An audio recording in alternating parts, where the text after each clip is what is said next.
Hi everyone, today I'll show you how to create an awesome parallax effect on photos in DaVinci Resolve. Let's get started.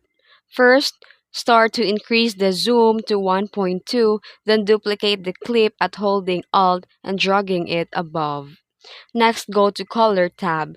Use the pen tool to carefully outline the object, making sure to connect the points together. Then go to Nodes, right-click and select the Add Alpha output, then connect the blue square to the output to increase the softness to 5.0. Then, let's animate on the top layer. Keyframe zoom to 1.2 to 1.4. Then on the bottom layer, keyframe zoom from 1.2 to 1.0 for a dynamic depth effect.